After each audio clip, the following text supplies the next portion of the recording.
Good morning, children. I will start with a new chapter today, excretory system, and it is chapter number 8 in your book. Now, because our body carries so many metabolic functions and all the functions are the result of chemical reactions which are taking place within the body. So, because of these chemical reactions, many metabolic wastes are being produced in the body. For example, large amount of carbon dioxide and water are produced by the metabolism, that is breaking down of carbohydrate, fats and proteins.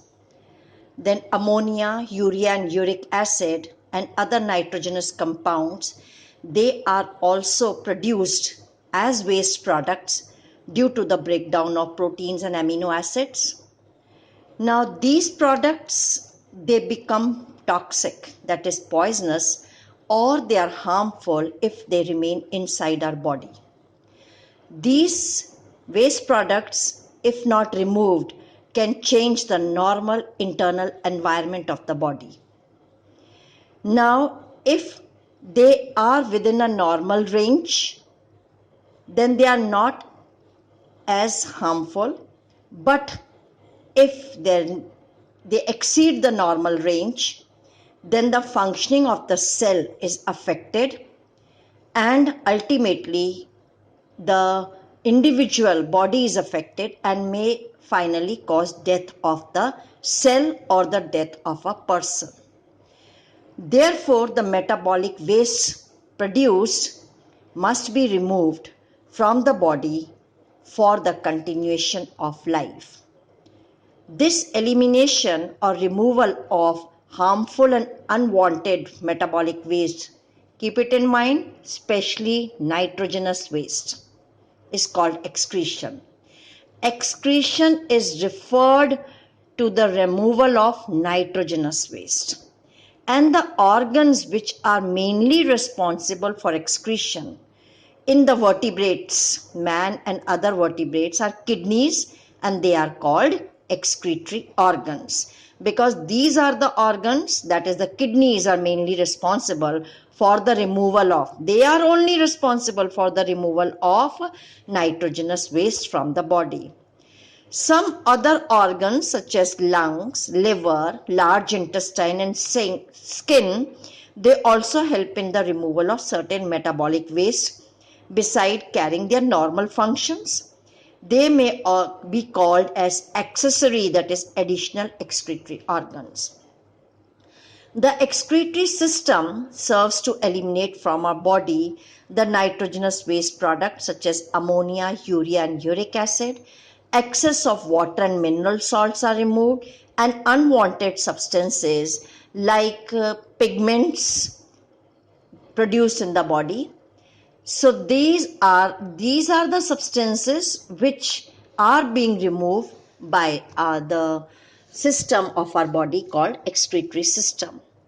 All these substances, that is urea, uric acid, ammonia, then excess of this water, and then comes the unwanted substance like pigments, they all are removed in the form of watery solution, aqueous solution called urine. So removal of excess water, acid, mineral salts, all these help in keeping the volume, the composition, the pH value and osmotic pressure of the blood constant. If any of these substances, their percentage exceeds in our body, then the percentage of the composition of blood, its pH value, its volume, all will be affected. Now, types of excretory products. The respiratory waste products. You have done in class 9 that in the process of respiration, which is the oxidation of glucose in the cells, that results in the production of carbon dioxide, water and energy. Carbon dioxide, out of these products, carbon dioxide being toxic, that is poisonous, has to be eliminated out from the body during expiration, that is from the lungs. So the removal of carbon dioxide, one of the waste products in the process of respiration, is from the body organ called lungs. Excess of water is removed either by the formation of sweat or urine. Nitrogenous waste products are being removed from the kidneys. Nitrogen containing waste products are produced by the breakdown of excess amino acids or proteins or nucleic acid. The nitrogenous waste products are of the following three types: ammonia, which is produced by the deamination, oxidative deamination of amino acids when is broken down.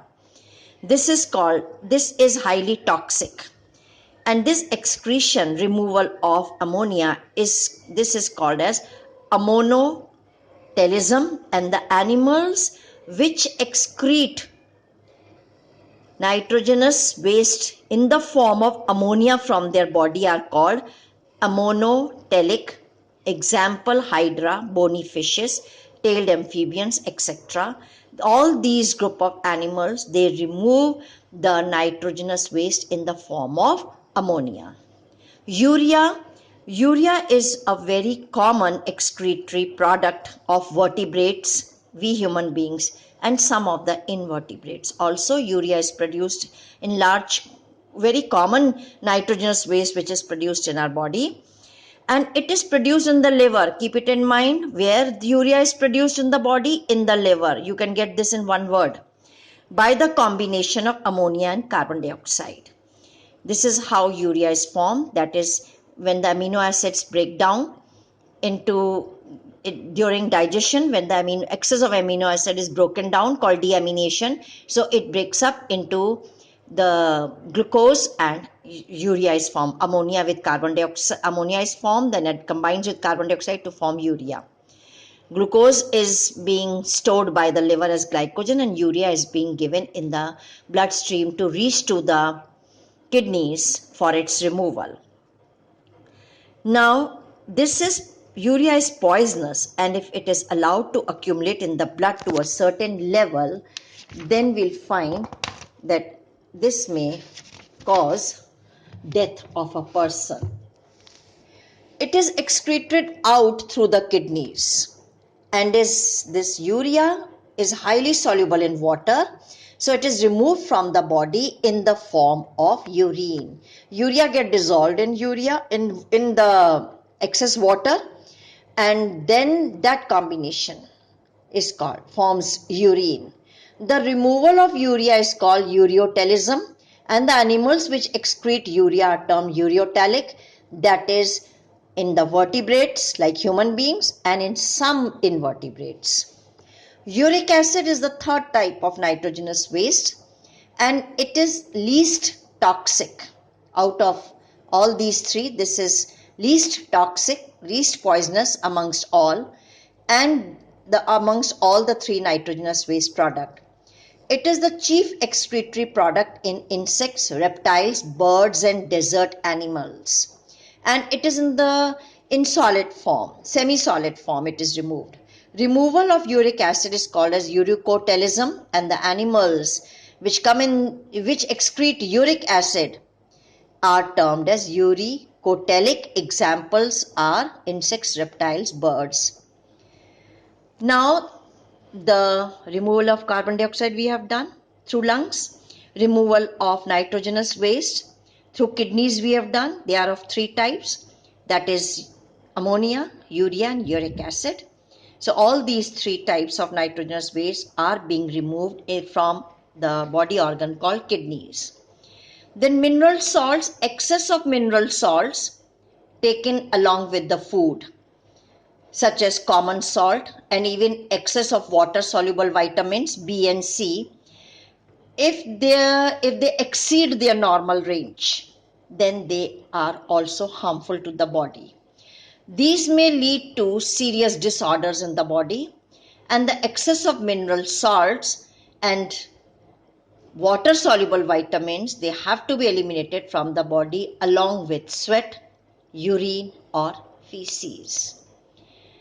Now, water, 65% weight of our body is made of water, but if it exceeds a normal limit, it may lead to again some problems in our body, such as oedema, that is retention of water in our body results in swelling of the body parts, and that may cause the improper functioning of the cells, metabolic functions of our body cells gets affected. It will increase the blood pressure. So water is taken in with food also, in some form of drink also. It is also produced due to the oxidation of food also. Water is eliminated along with urine, sweat, feces and expired air. This also serves a purpose of dissolving other harmful materials. Excess of water is harmful to our body, but this excess of water helps our body in dissolving other harmful substances in it and carries it to the kidneys to be removed out from the body in the form of urine. Then last harmful product are bile pigments. They are mainly yellow colored bilirubin, which are being produced by the breakdown of dead red blood cells. When the dead red blood cells, they are broken down, the hemoglobin of it will break down and will produce a pigment called bilirubin, which is yellowish in color. These are excreted, been given out by the liver. Liver breaks down the red blood cells. The worn out dead red blood cells are taken to the liver, where it is broken down. Its hemoglobin will break down into protein and iron part are being separated, and from that the further broken down will result in the formation of this pigment bilirubin. So this whole process is being carried out by the liver cells.